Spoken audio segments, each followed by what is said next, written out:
नमस्कार विद्यार्थियों। संत कबीरदास की साखियों की हम व्याख्या कर रहे थे और हमने गुरुदेव को अंग, सुमिरन को अंग और विरह को अंग, इनके अंतर्गत आए हुए साखियों का हमने अध्ययन किया, उनकी व्याख्या की, उनके अर्थ को समझा। इसी क्रम में अब हम आज पर्चा को अंग और निःकर्मी पतिव्रता को अंग की व्याख्या करेंगे। पहले मैं पर्चा को अंग के अंतर्गत जो साखियाँ आई हैं उनका वाचन करती हूँ, फिर एक एक करके उसका अर्थ किया जाएगा। पार ब्रह्म के तेज का कैसा है उन्मान, कहिबे को शोभा नहीं देखे ही परमान। अगम अगोचर गमी नहीं, जहाँ जगमगे ज्योति, तहाँ कबीरा बंदगी पाप पुण्य नहीं छोती। हद छाड़ी बेहद किया, किया शून्य स्नान, मुनिजन महल न पावही, तहाँ किया विश्राम। जब मैं था तब हरि नहीं, अब हरि है मैं नाही, प्रेम गली अति सांकरी, या में दोने समाए। कबीरदास जी कहते हैं कि जो ईश्वर है, जो ब्रह्म है, वो निर्गुण है, निराकार है, अज है, अनादि है, निरंजन है, अलग है। उसकी था कोई नहीं ले सकता, वह परम ब्रह्म है। इसी क्रम में वो कहते हैं, पार ब्रह्म के तेज का कैसा है उन्मान।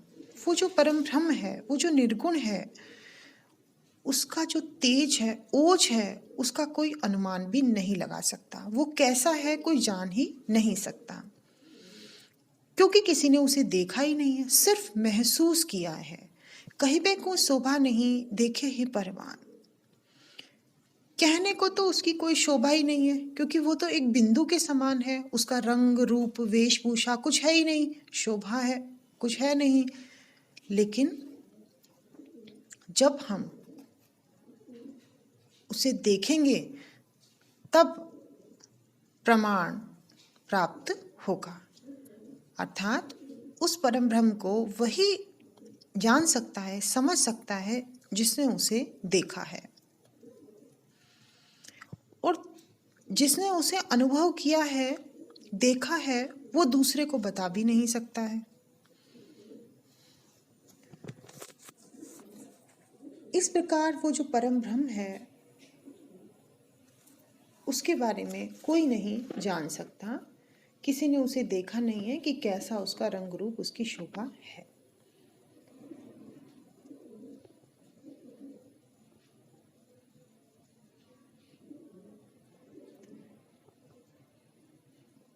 अगम अगोचर गमी नहीं, तहाँ जगमगे ज्योति,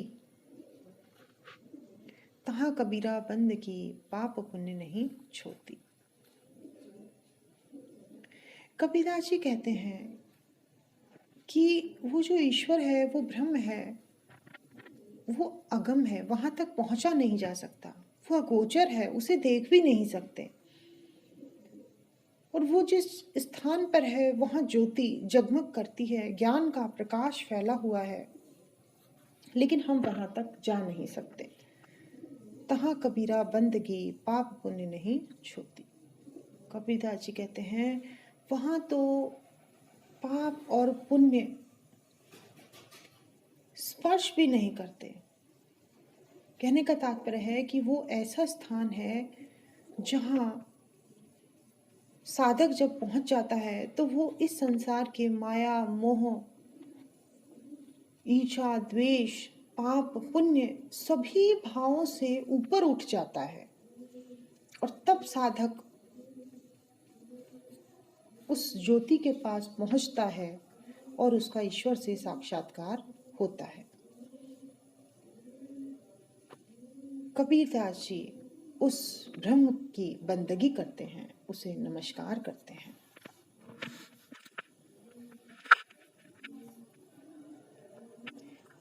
हद छाड़ी बेहद किया, किया शून्य स्नान, मुनिजन महल न पावही, तहाँ किया विश्राम। ये जो दोहे हैं, जो साखियां हैं, कबीरदास जी की पर्चा को अंग से ली गई हैं। ब्रह्म से साक्षात्कार के संबंध में यहाँ कहा गया है, कबीरदास जी कहते हैं कि मैं जो सीमा से के अंदर था, उससे दूर मैंने अपनी सीमा का त्याग किया और मैं उस असीम के पास पहुंच गया और किया शून्य स्नान। और फिर उस असीम पर पहुंच करके मैंने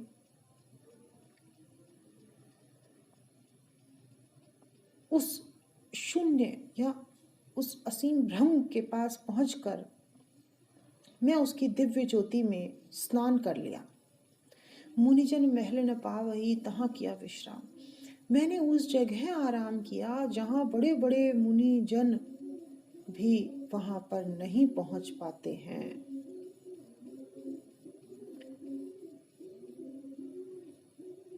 जब मैं था तब हरि नहीं, अब हरि है मैं नहीं। कबीरदास जी ने इसमें अहंकार के लिए बताया है। मैं अर्थात अहंकार, कि जब मेरे अंदर अहंकार का भाव था तब ईश्वर नहीं था। अब ईश्वर आ गए हैं तो अहंकार अपने आप दूर हो गया है। मेरे अंदर मेरे तेरे की भावना खत्म हो गई है। अब जब ज्ञान का प्रकाश फैलता है तो हृदय में से तेरे मेरे की भावना, अहंकार, द्वेष, सब बुराइयां दूर हो जाती हैं और हृदय स्वच्छ और निर्मल हो जाता है। प्रेम के बारे में बताते हैं कि प्रेम गली अति साकरी या में दो न समाई। कि जो प्रेम की गली है बहुत सक्रिय है, उसमें दो एक साथ नहीं समा सकते हैं। आशय यह है कि आत्मा और परमात्मा ये दो अलग अलग नहीं हैं, और जहाँ प्रेम आ जाता है वहाँ ये दो अलग अलग नहीं रहते, दोनों एक ही हो जाते हैं, क्योंकि दो तो उसमें समा ही नहीं सकते। इसीलिए वो अहंकार का त्याग करने के लिए कहते हैं, जब अहंकार हमारे मन से निकल जाता है तो आत्मा और परमात्मा का मिलन हो जाता है।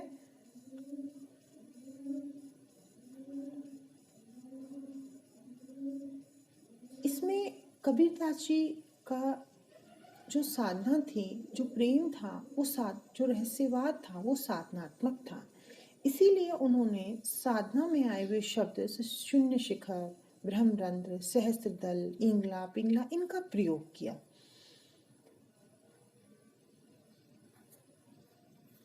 आत्मा और परमात्मा की एकता अर्थात अद्वैतवाद को उन्होंने यहाँ स्पष्ट किया है।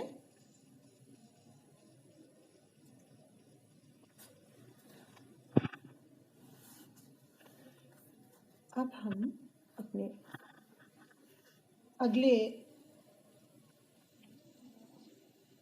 साखियों पर आते हैं। निहकर्मी पतिव्रता को अंग। नैना अंतरी आव तू, नैन झांपि तुहि लेऊं, ना हो देखो और को ना तुझ देखन देऊं। कबीर रेख सिंदूर की काजल दिया न जाई, नैननी रमया रमी रहा दूजा कहाँ समाई। मन पर तीती न प्रेम रस, ना इस तन में ढंग, क्या जानू उस पीव सो कैसे रहसी रंग। कबीरदास जी द्वारा रचित निहकर्मी पतिव्रता को अंग शीर्षक से जो साखियां हैं उनसे लिया गया है। कबीर ये चाहते हैं कि मैं उस परम ब्रह्म में मिल जाऊं, उससे मेरा एकाकार हो जाए, और इसके लिए वो उस परम ब्रह्म को अपना प्रियतम मानते हैं, पति मानते हैं, और कहते हैं कि वो किसी तरीके से मेरे पास आ जाए तो फिर तो मैं उसे जाने ही नहीं दूंगा। नैना अंतरी आओ, तो वो कहते हैं हे प्रिय, ईश्वर को कह रहे हैं वो संबोधित करते हुए, हे प्रियतम तुम मेरे नेत्रों के अंदर आ जाओ। फिर से ध्यान देने योग्य बात यह है कि कबीरदास जी का जो प्रेम था, जो रहस्यवाद था, वो साधनात्मक रहस्यवाद था। उन्होंने अपनी आत्मा को पत्नी या प्रियतमा और परमात्मा को प्रियतम या पति के रूप में स्वीकार किया, और सूफियों से यह विपरीत था। सूफियों के यहाँ जो आत्मा है वो प्रियतम है और जो परमात्मा है वो प्रियतमा है, पत्नी है। आगे चलते हैं हम। नैना अंतरियाव तो नैन झांपी तो ही ल्यों, कि तू मेरे नेत्रों के अंदर आ जा और फिर मैं अपने दोनों नेत्रों को बंद कर लूंगी। ना हो देखो और को ना तुझे देखन दूं। जब मेरे नेत्र बंद हो जाएंगे तो मैं भी किसी और को नहीं देख सकूंगी, और जब मेरे नेत्र बंद होंगे तो ईश्वर भी किसी को नहीं देख सकेगा। कहने का तात्पर्य है कि फिर कबीरदास जी की जो आत्मा है वो ईश्वर के ही ध्यान में रहेगी, न वो किसी को देखेगी और न ईश्वर किसी को देखेगा। प्रेम की बड़ी ही सुंदर प्रकाष्ठा इसमें दिखाई है।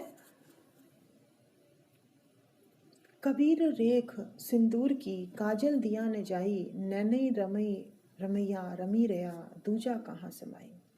कबीरदास जी कहते हैं जैसे हम अपने मस्तक पर सिंदूर की रेखा लगाते हैं,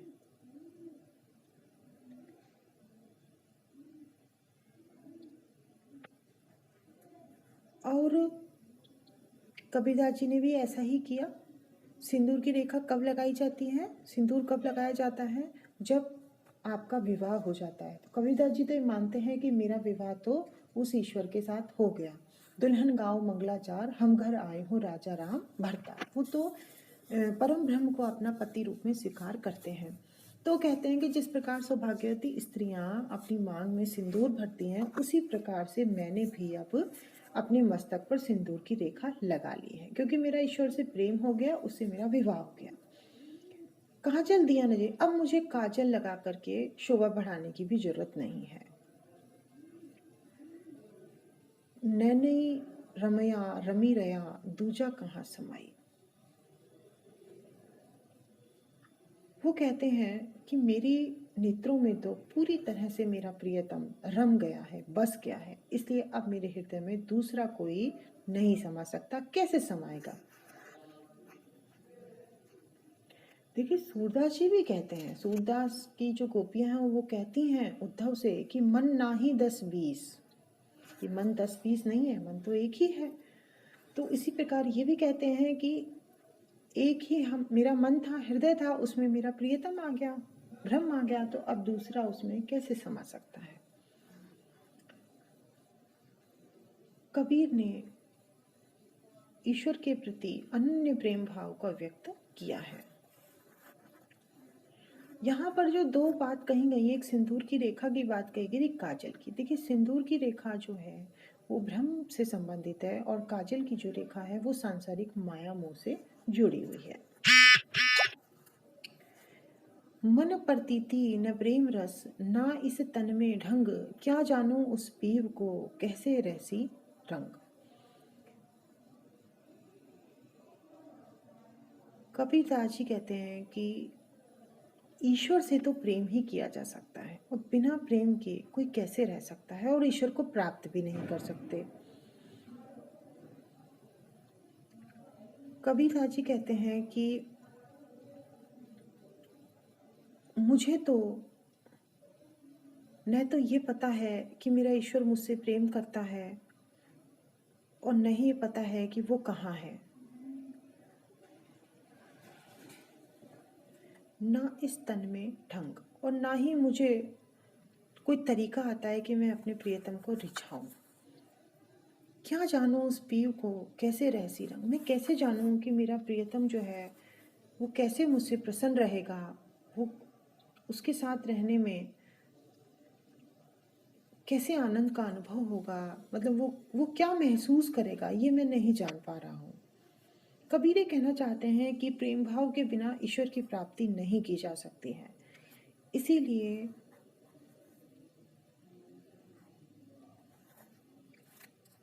और अगर हमें किसी से प्रेम है तो हमें उसका परिचय प्राप्त होना बहुत आवश्यक है।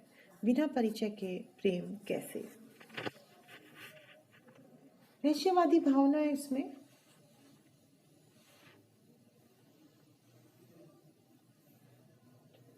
वो तो जान ही नहीं पा रहे हैं कि वो ईश्वर, वो मेरा प्रियतम कैसा है, वो कैसे रहता है, उसे क्या अच्छा लगता है और क्या नहीं। देखिए कबीरदास जी की जो साखियां हैं वो साखी हैं, जो उन्होंने अनुभव किया उसी को उन्होंने लिख दिया था, इसीलिए ये बहुत यथार्थपरक हमें दिखाई देती है। अब इनके जो शब्द हैं वो हम अपनी अगले व्याख्यान में पढ़ेंगे। तब तक के लिए धन्यवाद।